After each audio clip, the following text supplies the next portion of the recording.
Joining me now is Emily Jane Fox, senior reporter at Vanity Fair and MSNBC contributor. She's the author of the new book, Born Trump. Thank you very much for your patience with a few technical difficulties there, Emily. I want you to talk just a little bit about this contrast. So you have the First Lady being sent out to the border to sort of make a show of compassion this time. She didn't have the jacket, but really focusing her compassion on the Border Patrol officials. And then you have Ivanka, who's not even doing that, who's sort of not doing anything. What do you make of it? You know, it's interesting. The First Lady spoke out initially last weekend, a week and a half ago now, and gave a statement that basically said nothing, but at least she had something to say. And then she tried to go down last week to the border, and of course the jacket overshadowed her trip. And her trip today was largely a photo op, but again, it showed that she has some interest in this. And what do we see the person who is in the White House, who is there to be an advisor for women and children and families, doing? Absolutely nothing. You don't hear her saying anything publicly. You don't see her doing anything. I do believe that she has said something to her father privately about the issue on the border. I know from my reporting that that is true, but that is not enough when your entire role in the West Wing is to be a public advocate for women and children. And people around her, people who have advised her recently, people who are friends of hers from years ago, you know, people who talk to her all the time, have said this was an easy layup for her. The First Lady had already paved the way for her. All she had to do was just mimic what the First Lady had said. She wouldn't risk her father getting mad at her, which is something she's deeply concerned about. And she still couldn't even do that. And they are just baffled by her silence. And as one former friend told me yesterday, this is something that's going to stick to her.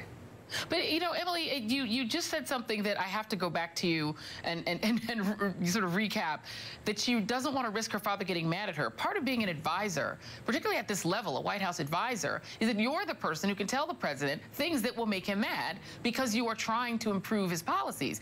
You know, on something like this that is so dramatic, the whole world is watching this administration take children from their parents.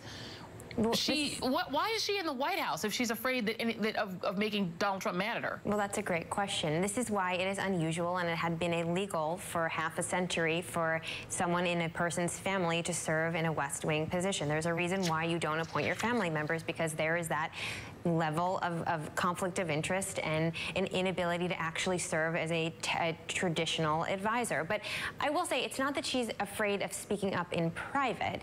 It's that he gets angry if she speaks up in public about something. We saw this when she spoke up about Roy Moore in the campaign, and she said there's a special place in hell for people who treat children improperly. And her father, behind the scene, was frustrated that she made that public statement. So it's not that there's an issue with her advising him behind the scenes. It's when it comes to speaking out publicly, there is a bit of a hesitation of, is this going to upset the relationship? And that is exactly why having a first daughter in a senior role in the West Wing is an issue, and why it has been illegal for half a century. Well, what is the relationship? I mean, is it that she is a dependent? Is it a business relationship? What is the relationship? It's all of the above. It's a very complicated relationship. This is someone who has essentially been his employee since she was born, but they are very close at the same time, and he does value her opinion. But at the end of the day, the only person who can tell Donald Trump what to do is Donald Trump.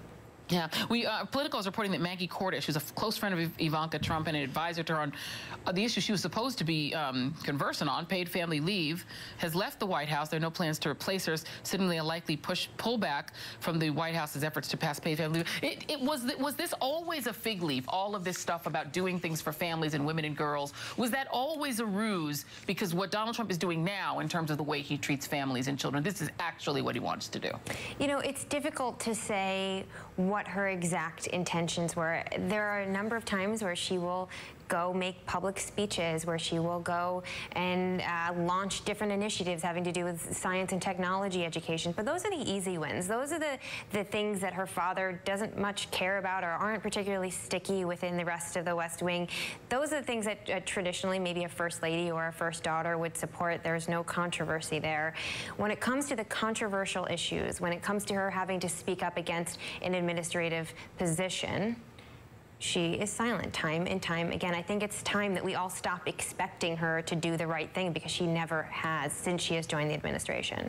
Yeah, well, amen to that. Emily Jane Fox, thank you very much. Appreciate your reporting. Thank you. And coming up, new reports tonight that Donald Trump has suggested doing something that Vladimir Putin would love: breaking up the European Union.